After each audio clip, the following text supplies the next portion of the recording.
Hello, everyone, and welcome to the webinar, Meet the Department's Children, Youth, and Family. As everyone's connecting, we're going to take a few minutes for everyone to get situated, and we'll start the webinar in just a moment.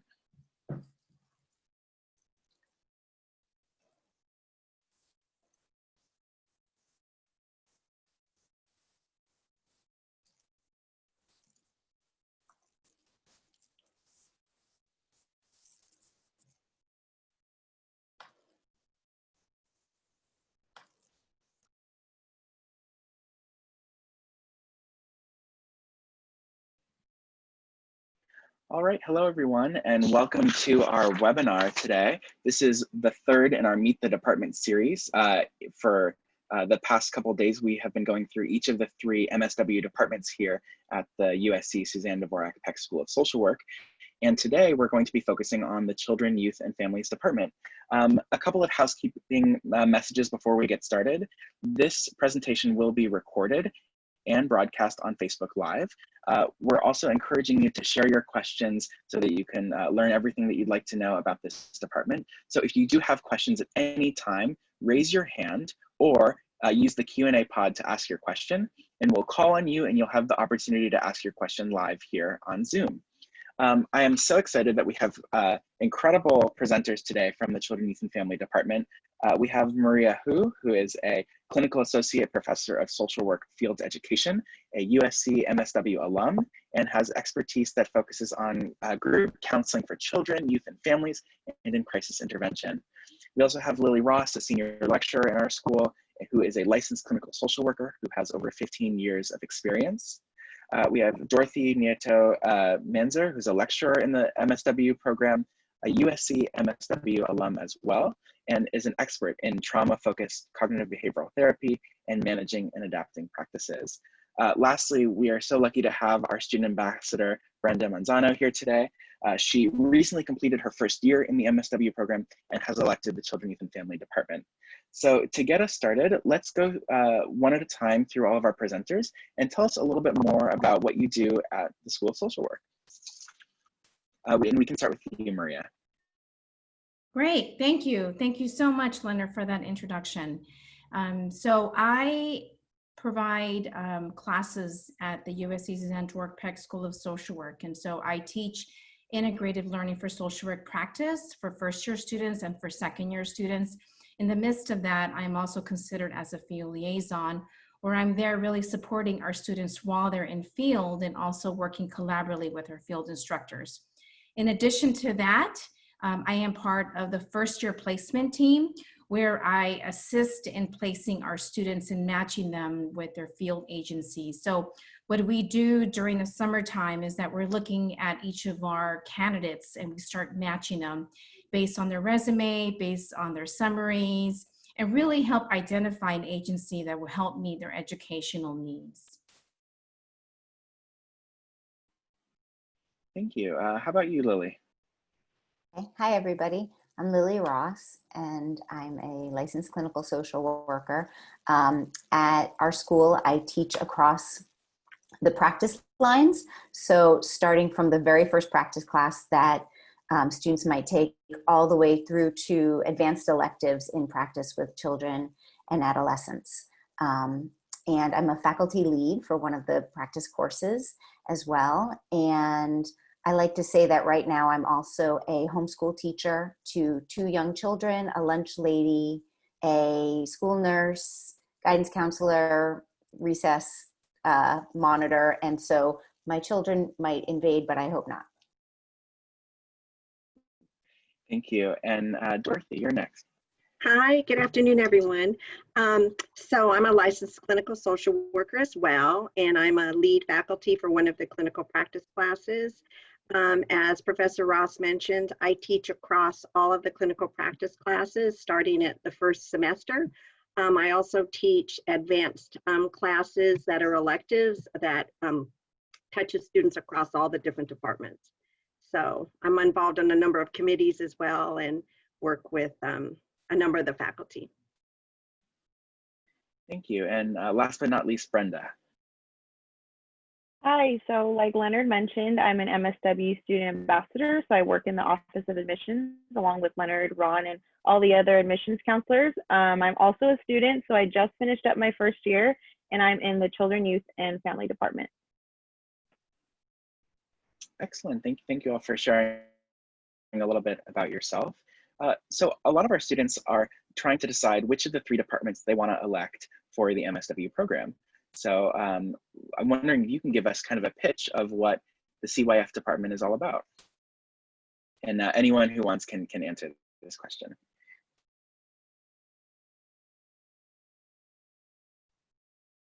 I'll go ahead and start.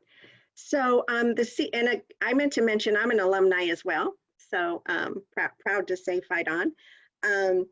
What I love about the CYF department really is we train students to work with children, youth, and families, and enhancing their ability to help families and children across whatever issues families may be experiencing.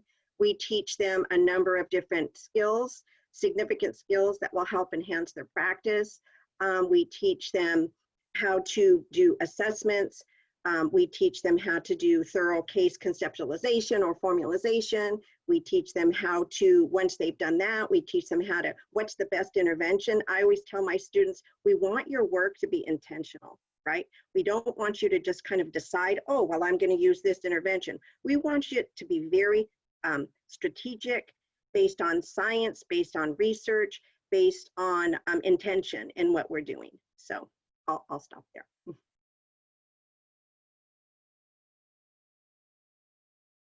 Add to that.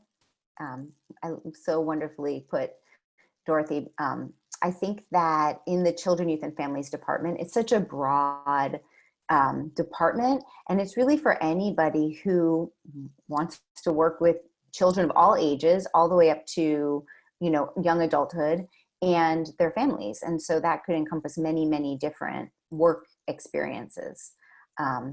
And we see that in the students that are in the department, that, you know, so many different interests, so many different work backgrounds, but also coming in with just different, you know, age groups they want to work with. So it's a very broad in terms of the scope of who would come into this department, which I love about it. Okay, so as I mentioned earlier, I work in the placement team. And so what I have seen firsthand is that a lot of our students are placed in an array of agencies, working with just children, working with families, working with foster care. And so what I have seen is that a lot of our students who are placed in the Children, Youth, and Families department, they get to learn how to really conduct that psychosocial assessment, which is what we call the mental health assessment. How do you establish a treatment plan? How do you work with the child who's been exposed to trauma? How do you create some type of a relationship with a family who has had, you know, someone deported to another country? So it's a pretty comprehensive department that it really exposes our students to a variety of different populations. But the best thing about it too is that we expose them to a variety of evidence-based interventions. So in the midst of us putting you out there in the field, right, where you can get some hands-on experience, you'll get to learn how to do individual counseling. You'll get to learn how to run groups. You might even get to learn how to do family counseling or even couples counseling. So I'll give you an example. We have right now students that are placed in schools, right? And so in schools, a lot of our interns get to provide services to kids in an educational setting, but also provide parent classes. We also have students that are placed in with law enforcement, and that's one of my most favorite parts, because they get to not only work with law enforcement, but they get to also work with the community, like the homeless community. They get to work with really working collaboration with law enforcement to ensure that our community members are really provided with the best mental health services that are possible. I know that I had a student that was placed in a hospital setting. She worked in the peds department, right, in oncology. And so it's a great department because you get a taste a little bit of everything. I'd like to chat a little bit more about field education. It's such an important part of the program, and you spend a considerable amount of your time at your internship and in your field seminar class. Brenda, can you tell us about your experience as a student in the CYF department and your first year internship and some of the work you've done to prepare for your second year? Yeah, so I actually see one of the questions are what kinds of field work a first year student in this department might be placed in.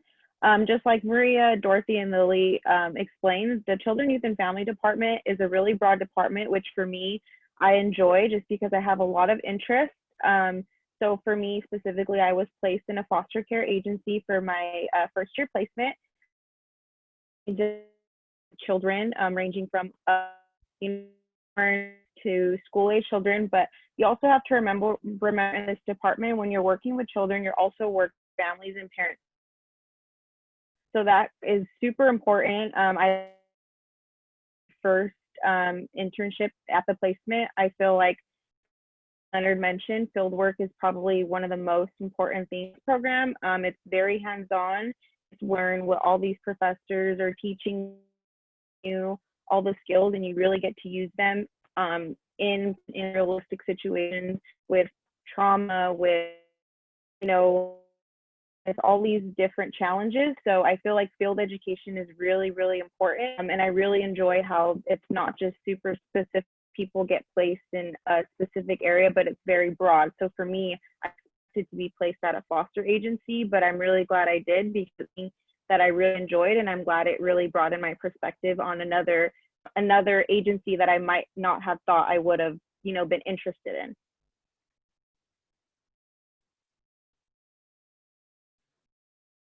Excellent, thank you.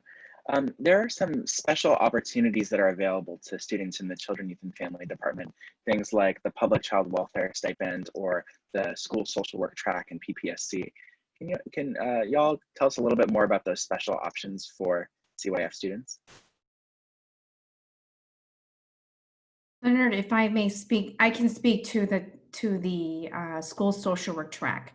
And so what I do is I oversee the first year PPSC program. So the PPSC is an acronym for Pupil Personnel Service Credential.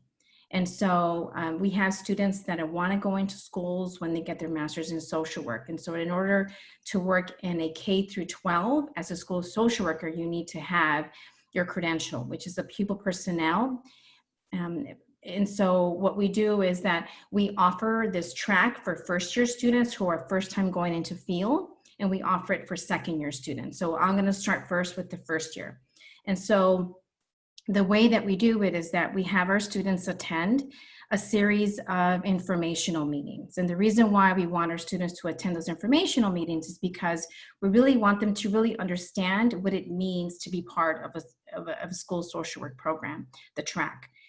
It requires more hours, and it's from 16 hours to 20 hours a week. So it's like usually 2.5 days. And it's also an additional class.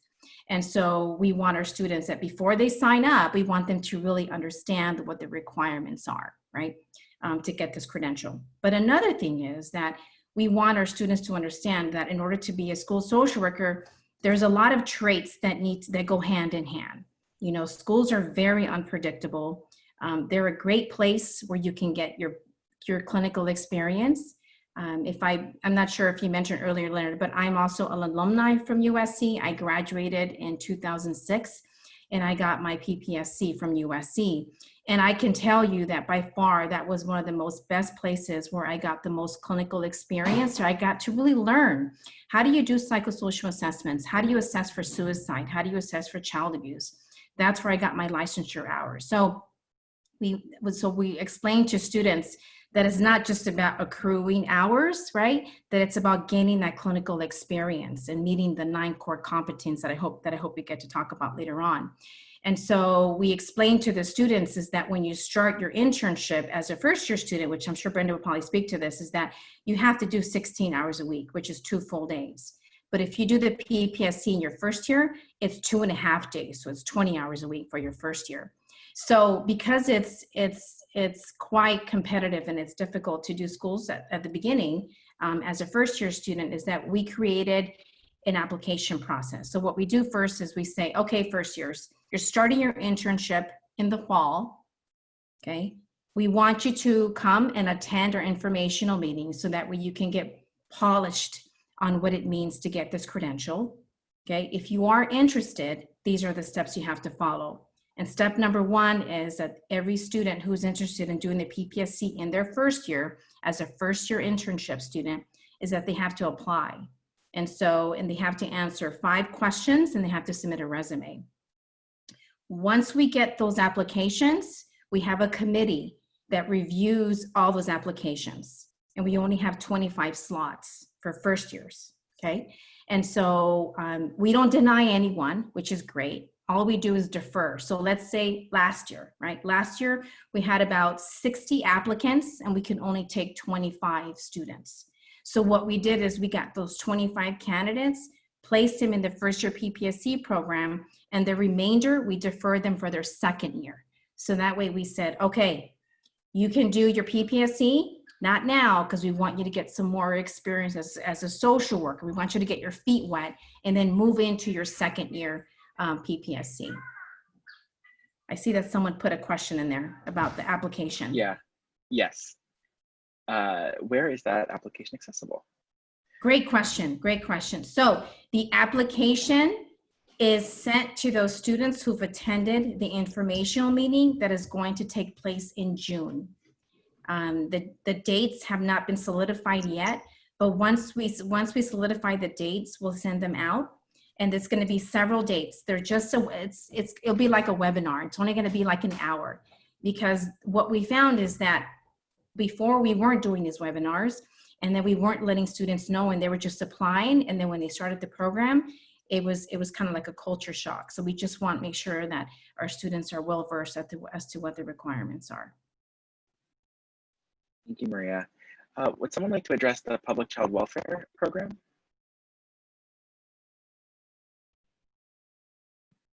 No, I'll mention it briefly. We have a really excellent program with LA-DCFS for students who apply to this really competitive workforce development stipend program.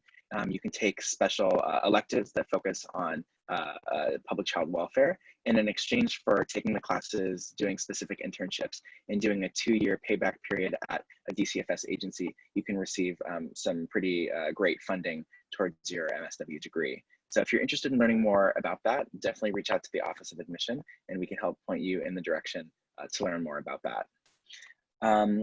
Maria, you mentioned a little bit about the core competencies and the kind of learning outcomes and evidence-based practices. I'll open it up to the group if there's anyone who wants to chat kind of about the key learning outcomes of our program and some of the benefits and tools and skills that people walk away from the program with. Yes, so I'll start off and I'll just speak briefly about, so there are 9 core competencies that our students it's a framework what we use to really ensure that our students are really gaining that knowledge as a social worker. And so, so these 9 core competencies are used for all schools, for all social work programs. All accredited social work programs use these 9 core competencies. And these are frameworks that we tell students you have to follow. You have to meet all these benchmarks. And so, so what we do is, first we have our students fill out something that's called a learning agreement.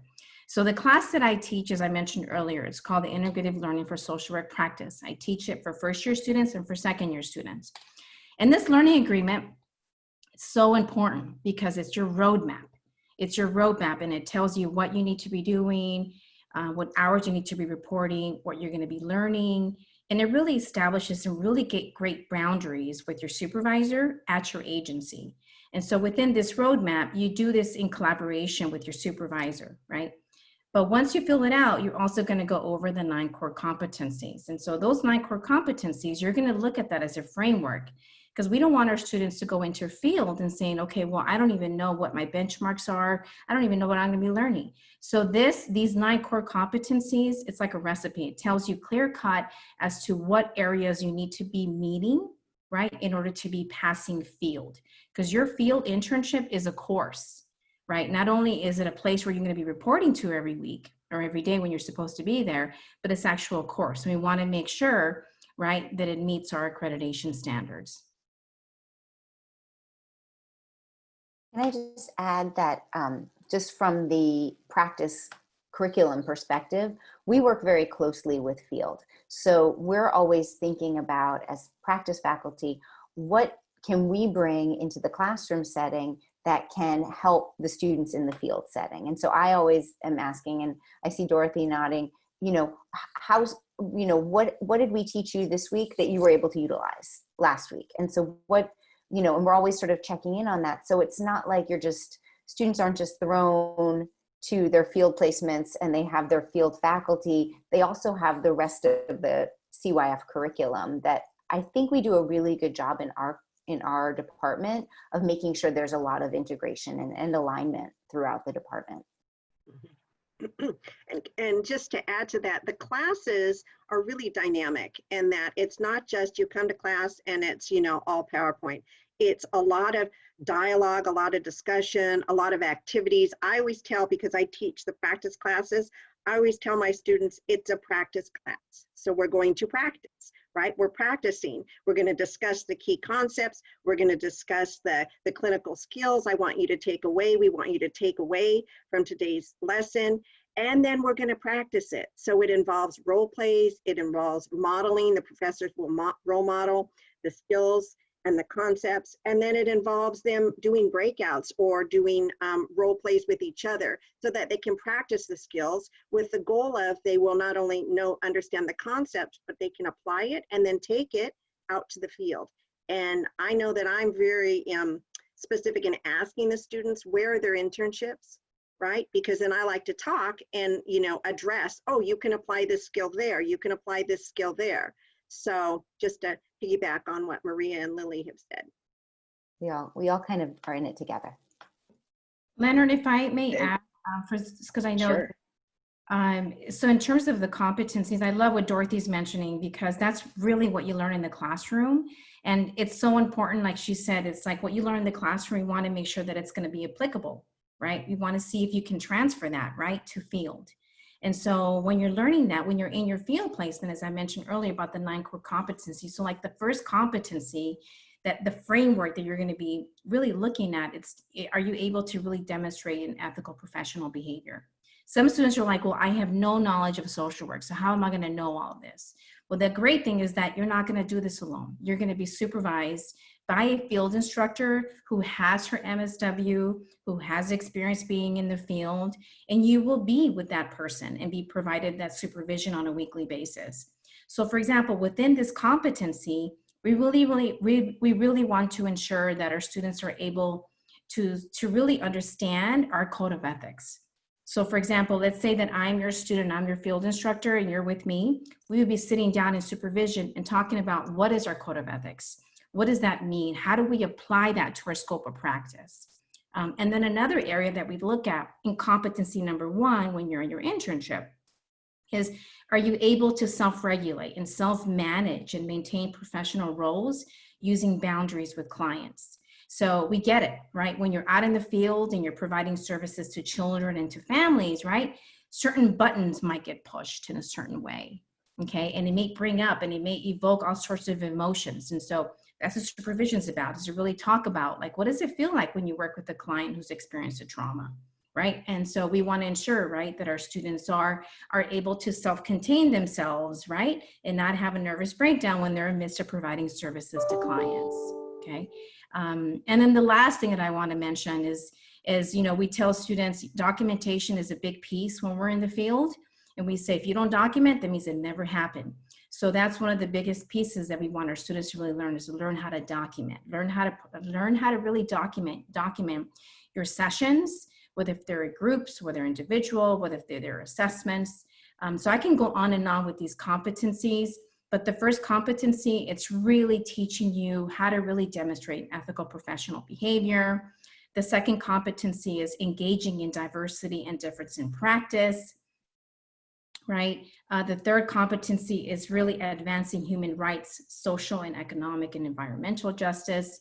So there's a total of 9. And so we don't expect you to know this all by heart. you will be learning this while you're in your class and while you're in field as well. There's definitely a clear integration between the internship, what you're learning in the classroom, and making sure that the students have the tools and the preparation they need to be really successful in field. So it's definitely a value for our program. We have a lot of questions that are coming in, so I think at this point we'll start addressing those questions. What we'll do is we can call on the people who ask questions by name. We'll unmute your microphone, and if you'd like to share, you can, or I'll read your question out loud. Looks like our first question is from Roslyn Montellano. Would you like to ask your question live? Hi, yes. I was just essentially asking if you had any information regarding the fieldwork hours. I know we'll have to do quite a few, as stated, you know, around 16 to 20 a week. So just considering the pandemic and the situation we're in, do you have any information on how we'll go about getting those hours done come fall semester? Thank you, Rosin, for that question. I was given some information to share with our students because we want to make sure that this is pretty consistent. And so what I have been informed and what because we're still working, even though we're working from home, our field education team has been working really hard. And so it's my understanding that we have several deans who formed university and clinical programs, like a committee that meets every week. And what they want to do is they really want to consider the risk and benefits of students going into their agencies. And they really want to make sure that there's, you know, safety guidelines. Now, when students are supposed to be going into fields, so we want to, you know, this is a moving target. Things are constantly changing with this pandemic, as you know, right? So as you know, here in June, we were supposed to, you know, the stay-at-home shelter was supposed to be lifted. What is it? I think it's on the 16th, and now it looks like it's going to be extended. Okay, so it's my understanding that students may be placed at agencies where they can go to the agency site to provide remote client contact, either by phone or videos conferencing on the agency's equipment. Okay, that's one possibility. The agency will also, of course, will need to have adequate policies and practices to really ensure, right, that the student is safe and that they're following the CDC guidelines, right? The other thing is that other students can also be matched with agencies where they'll be provided remote learning activities where they can conduct at home. Okay, so we're really trying to see but there's definitely going to be options, but just know that our field educations team is going to do its best to ensure that you do get the best learning experience as possible while you're in our program. Thank you so much for answering that. And for those students who have been admitted, be sure to fill out your field placement form so we can begin the placement process for you, and regularly check your USC email account, because that is where we'll be sending updates about the fall. Looks like the next person who has a question, Charlene Gaspar, we have two questions from you. Would you like to ask your questions live? Yes, hi, thank you. So I was wondering if you can speak a little bit about the stipend that's available with DCFS, and like any feedback that students who have gone through the process have given. And then my other question was, I have two more questions actually. If there's any additional steps we need to take to become licensed, and if there's opportunity for macro work in the CYF department. Thank you.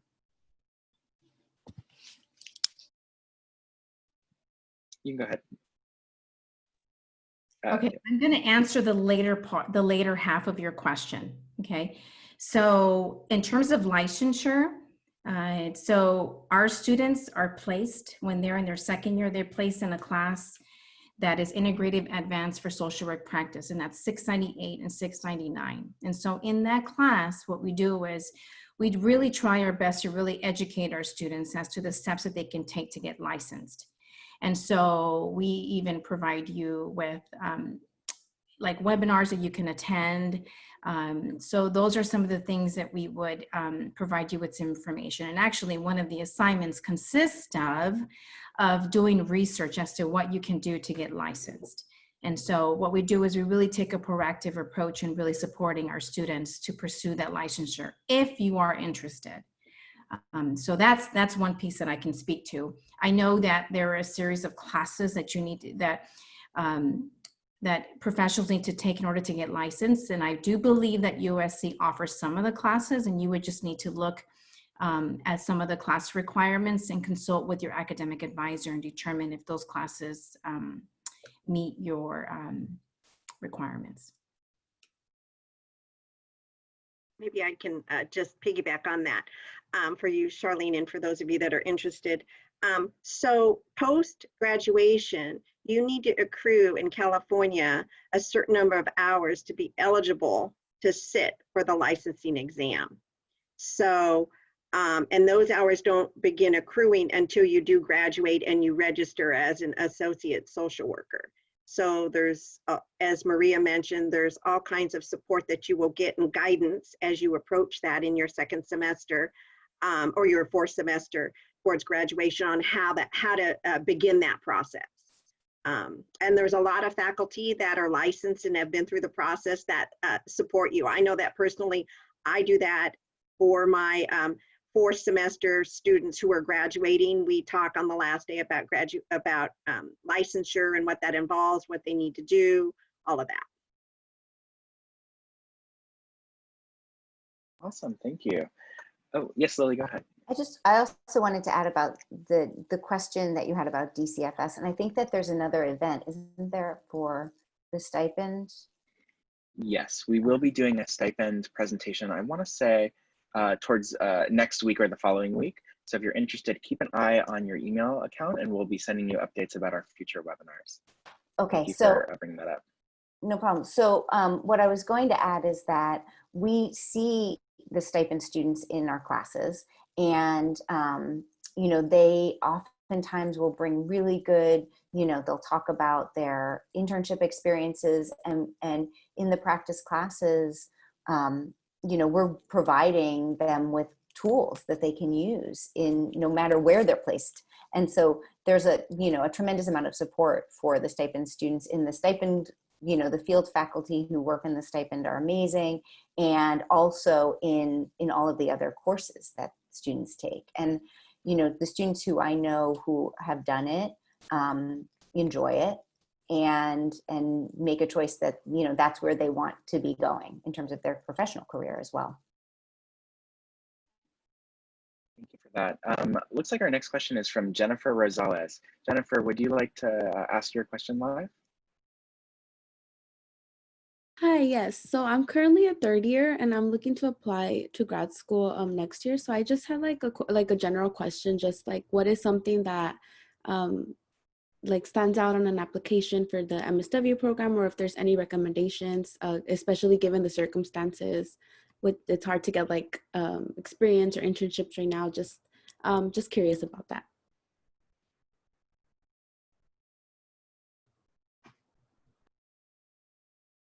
So I was able to be on the committee that reviewed applications about, I don't know, 3 or 4 years ago. So I might be, correct me if I misspeak on this, but what really stood out to me were the personal statements, and the students who wrote really strong, thoughtful, insightful personal statements. I felt, for me, that stood out the most.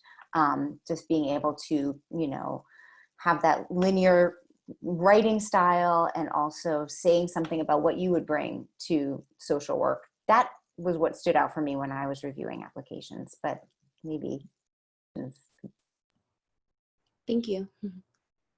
Yeah, I've also had the opportunity of reviewing applicants. And as soon as you asked that question, Jennifer, I wrote 3 things that stood out for me. And this was a couple years ago. So think about the imprint that it left in me. And I think one of the things is that I would look at the letters of recommendation. And of course, they're grade point average. And so in the letters of recommendation, we really want to work with students who are open to learning, right? Who are open to learning, who are flexible, and who really possess a strong work ethic. The reason why is because, you know, when we have our students that come in with a wealth of knowledge, and so we want to ensure that our students are going to embrace new challenges with a positive attitude. And so, because it's not easy, trust me, I'm sure Brenda can attest to that. you know, and so it comes with its own challenges. And so we want to just really ensure that, right, that our students are really able to just take on these challenges with an open mind and be flexible and be willing to work in teams and in collaboration with others. Thank you for that. I appreciate it. Of course.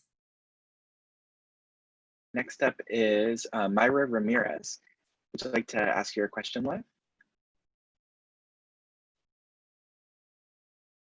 Hi, can you all hear me? Yes, we can. Okay. Well, I just wanted to ask in regards to the differences of each department, because I've been joining the calls all week, and I just wanted to know what the difference is between specifically the children, youth, and family department and the adult mental health department. What are the differences in regards to the clinical aspect and also the curriculum from each department? I can start that off. So when I was in school at USC, we had the departments, and I actually chose the adult and health, and it was adult mental health at that point.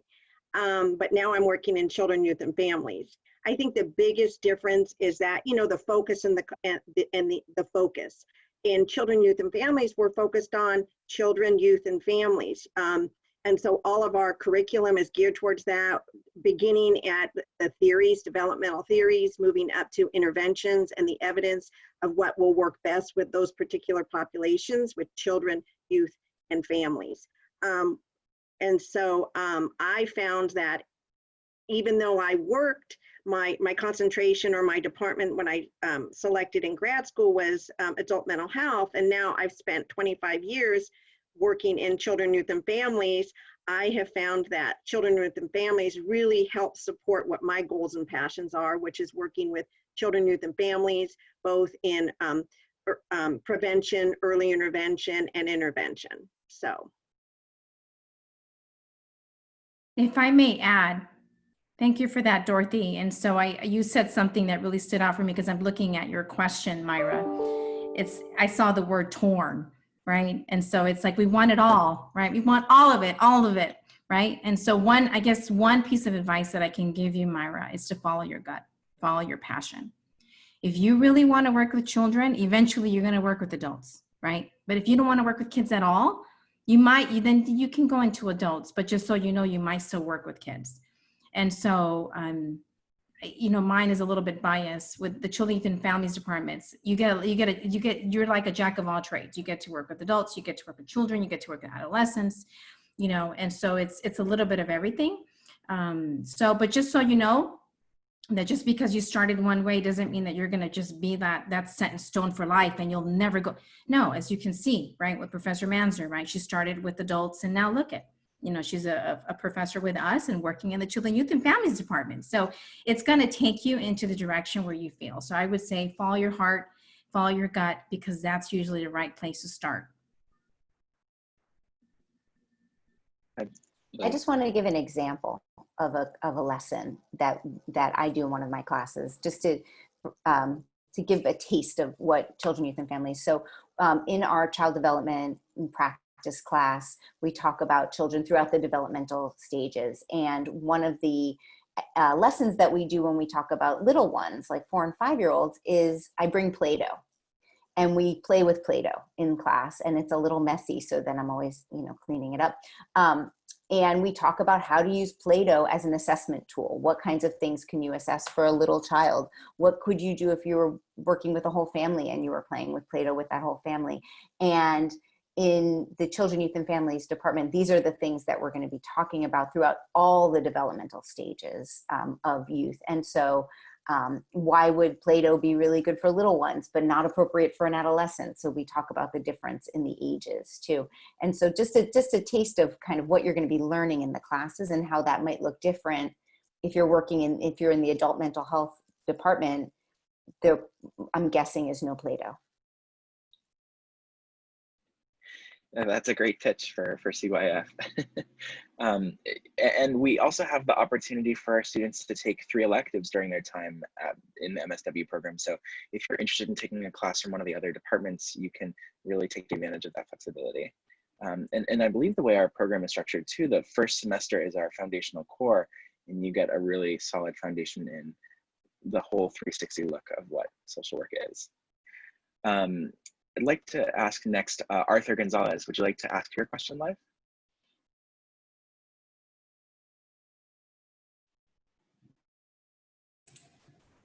Sure. Yes, I'm just interested. All right, we can hear you. Oh yeah, I'm just interested in the military social work track. I saw you have to go CYF to get that to go that route, and I was just interested in like where the field experience usually occurs for that track. Great, thank you, Arthur, for your question. So I have a close colleague of mine, Dr. Yumika Franklin, and so she is one of the leads for the military social work track. And so she works very closely with those individuals who want to pursue that track. And so what they do is they help find, they look at you as a whole, right? They look and see what are your needs, what are some of the things that you want to gain, right? And we compare that with the agencies that we have aligned. And so what we do is we try our best to place our students in an agency that will help meet that. I don't know the exact names of these actual agencies, but I know for sure that there's a lot of students who want to pursue the military social work track, and there are agencies who can host those students, and will ensure that you're given the appropriate learning activities based on that track. I would like to share a point of clarification that our military social work track is available in all 3 departments of study, not just children, youth, and family. I think due to just the wide variety of opportunities available working with military veterans and their families. I saw we have a question from Jake Isaacs asking us about if there are any plans for classes in the fall and whether or not they'll go online. At this time, USC has not made an announcement about our fall classes. I know for sure that our summer classes are moving online, and we have teams of folks that are working every day to help plan for the fall semester. We're exploring every possibility of what we can do, whether it's online classes, classes in person with social distancing. We're even evaluating things like the HVAC system in our building to make sure that our environments are safe for students. So unfortunately, at this time, I don't have an announcement of whether classes will be online or on campus for the fall, but we should have a decision about that in July before you register for classes for the fall. So just keep an eye on your USC email and with the Office of Admission, and we can keep you posted on that. Let's see, looks like we have another question from Charlene. Would you like to go again, Charlene?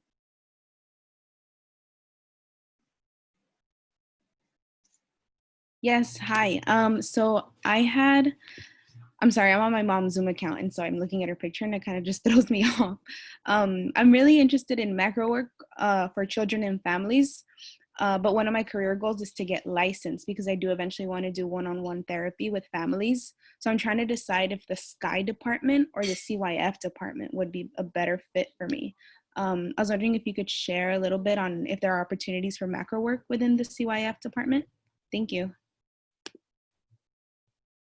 Thank you, Charlene, for that. So if you are a student placed in our Children, Youth, and Families Department, we try our best to expose you to all 3 levels, which is micro, meso, and macro. And so macro is doing more program development, needs assessment. But one thing we're learning, right, is that in order for you to get that macro experience, you want to get that clinical experience. So you want to get the clinical experience first before you go to that macro experience. So yes, there are an array of macro opportunities for our students while they are in their internship. So I'll give you an example. We have had many students placed in various agencies. And so they've been tasked to not only have a caseload where they can provide mental health services to children, but in addition to that, right, they've been tasked to develop a needs assessment of the agency. In other words, to identify like what are the needs of this agency. And so they'll create some kind of a survey and pass it out to the staff, right, and create some qualitative data and share that with the administrators. And from there, you guys can create some kind of a program, right, that is based off the survey. Or they've done ways to improve maybe like the quality of assurance. That could be something. I know that certain agencies have provided like parent teen programs, like they've gotten a lot of teen moms. And what they did is they said, you know, we need to create some kind of a program for that. And so they did interviews of those teen moms, and they created the program off of that. So yes, there's an array of macro opportunities for our students in the Children, Youth, and Families Department. The great thing about it is that when you're in your internship, you get to work in collaboration with your supervisor, and you get to decide on collaboratively what type of macro project you want to do. So let's say you want to do it, you know, with teen moms, or let's say you want to do it with the military population. So because this is your learning, we want you to take ownership of your learning. And that is, we want to hear some ideas that you have. And a lot of our students, when they come in, they're so innovative, and they have these ways of thinking, that they're thinking outside the box, and they come up with the most uniquest and the most funnest way of thinking. And that's where the best programs come out. So yes, we're open to creating new macro opportunities for our students. Hi, thanks, Maria. And I just want to follow up, Charlene, that the CYF department is specifically designed to train social workers in how to deliver direct service, whether it's doing individual work, group work, family work. You kind of get all of that. So when you leave, you're not only equipped to do an assessment, which is critical, but you're equipped to develop a case formulation, to develop a treatment plan, and then to deliver the services to whatever population, whether it's individuals, groups, families. So I think that that's what the CYF department can help train you with.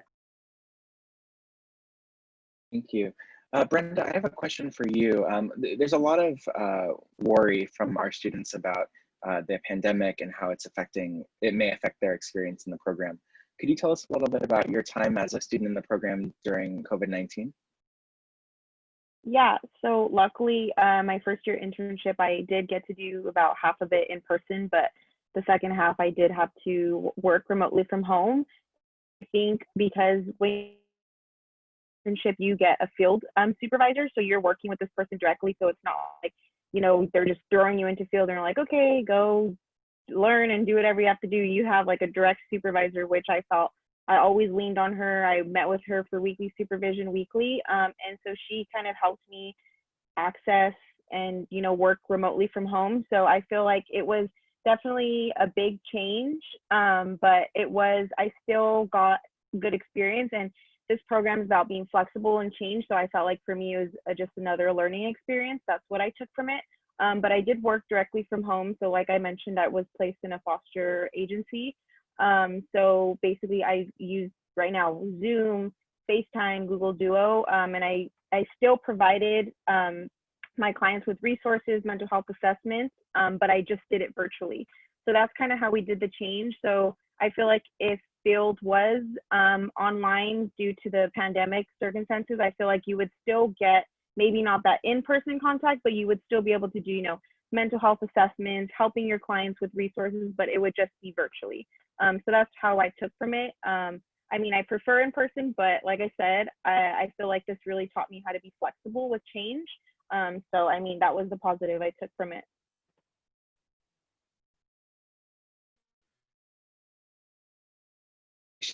It sounds like you learned a lot of just how to engage with people in different ways. You're engaging with the young person over when you can be in person and you're playing with Play-Doh. I think, there's definitely some great learning that can come from this. Lillian, so you like to? Can't quite hear you. Can you try again? Oh, sorry. I think my internet went out for a moment. We have a question from Yancy Murga. Would you like to ask your question live? Hi, yeah.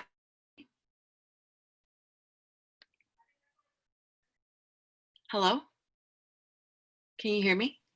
Oh, Yes, yes, we can we hear can you Okay, hear now. you. perfect.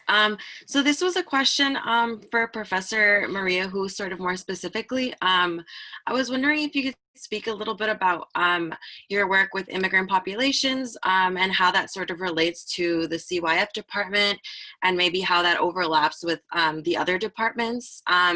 And more generally, what are opportunities for students looking to work with immigrant populations? Hi, Yancy. Thanks for your question. So I lit up like a Christmas tree internally when I saw the word immigrant population. So I'll speak a little bit about that, how it started, and then I'll speak about some of the learning opportunities that are available for our students in the CYF department who want to work with immigrants. And so a couple of years back, we were approached by the consulate of El Salvador. And so what they wanted to do is they wanted to go out and open the library. And they did not have that much knowledge about what social work was. And so they initially wanted our social work students to be a librarian. I was like, well, that's not what social workers do. But so that's where we had to go into and have conversations with some administrators and really provide some psychoeducation as to what the role of a social worker would be. But first, we needed to first find out, like, what are the services that the consulate offices provide? And so it's my understanding that they service about 200 folks daily. And back then, before coronavirus came about. And so what they do is they provide passport services, they provide services, families that are suffering from domestic violence, they provide resources, but in the midst of that, right, they were also noticing that they were in need of more additional support services. And so what we did is that we went in and we developed the Consulate of El Salvador here in Los Angeles as a field placement. It took a lot of massaging, a lot of work, and it was a colleague of mine, Omar Lopez, and I. So we worked in conjunction with them. And so what we did is we placed 2 of our MSW students placed there. And so what we had them do is work with the staff, right, at the consulate offices, and really providing services to the individuals that were going there. And so what we found too is that there was a lot of stigma attached to mental health. And so what we did is we created an infrastructure there. And so where individuals that were there, they can go in and access services for mental health. And then we also worked in conjunction with a woman who would go out to these shelters where they service the unaccompanied minors. And so our interns were working collaboratively with this individual in supporting the unaccompanied minors. And so our role there was to provide individual counseling and also do mental health workshops to the immigrant population, and also working with the unaccompanied minors. So what would happen is that, so we would get notice at the Consulate of El Salvador as to the number of the unaccompanied minors who arrived to our states. And what we would do is that we would go out with the consulate and provide services to them. So we would just make sure that they're being taken care of and really see if they're really connecting with their families who are here in the States, and really connect them with outside resources. And so that's what we did. And then in addition to that, we worked in collaboration with LA County Department of Mental Health, Las Promotoras, who would go out and help us provide these talleres, which are workshops on what is depression, what is anxiety. So they would go out into the audience and say, ¿Qué es la depresión? ¿Qué es la ansiedad? And they would really talk about it in a way that is non-judgmental, in a way that was very supportive. And then also saying, hey, if any of you are having these symptoms, you can, or any of you experiencing any of this, come talk to us. Here are the resources. So our job there was to provide direct services to the individuals that were going there, right? But also is to reduce that stigma that's attached to mental health within that culture. So that was one piece that I worked in.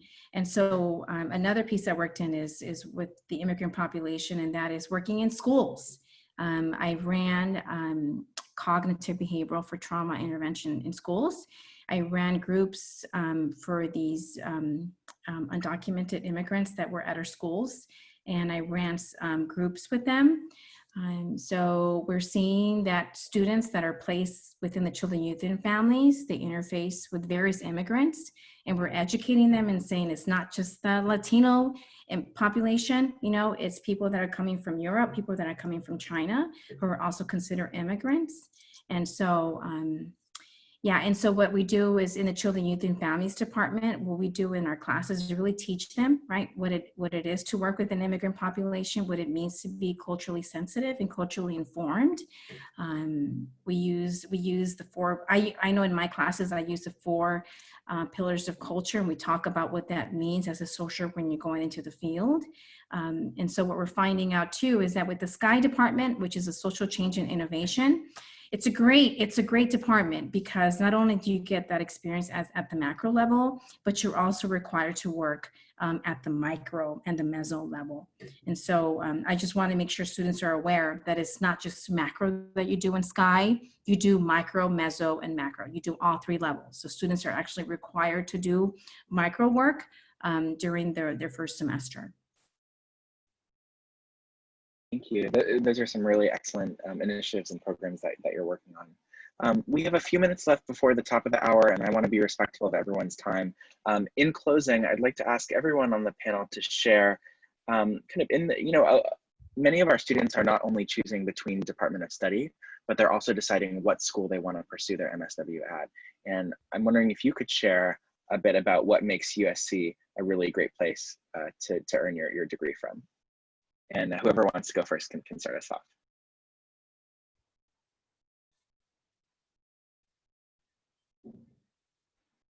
All right. Okay, so thank you for that question, Leonard. So one of I think that our students who are graduating from our school, we really try our best to really train them. We really try our best to give them the best education as possible. What that means is that we expose them to evidence-based practices. So we don't just say, okay, Brenda, you're off, you're on your own. We try our best to really expose you to interventions that are backed up by research. So for example, one of the first interventions that we really do our best in training you, right, train all of our students, is called motivational interviewing therapy. And that is usually held sometime in the fall, okay? And so what we do is that we really try our best to really train our students what it means to be listening. How do you reflect back? How do you do a double-sided reflection? So motivational interviewing is an evidence-informed intervention. And then the next evidence-based intervention that we also train our students in is called problem-solving therapy. And so what we do is we really want to make sure that before we put you out in the field with that MSW degree, with those three letters attached to your name, right, that you are exposed to evidence-based interventions. And not only do we place you there as an intern, right, but you're also learning interventions that are backed up by research that really shows to reduce symptomatology. In our classes, I'll let the other professors speak to that, but I know that we really try our best to not only place you in agency that will help meet your educational needs, right, but to challenge you, right, to really, really learn about yourself. And I tell students that once you're done with this program, it's going to transform you. You're going to learn who you are as an individual, okay? You're going to learn all about yourself more than anything, and it's going to transform you in a positive way. It's life-changing to have this MSW degree. It really is. I can speak to it personally because I've been through it and I know what it's like. You get to learn about your own biases. You get to learn about, why is it so hard for me to listen to this person? You know, you get to learn how to really listen and how to really be that actual clinician on the other side of the table. So I'll let the other colleagues of mine share what it's like being in the classes. And thank you.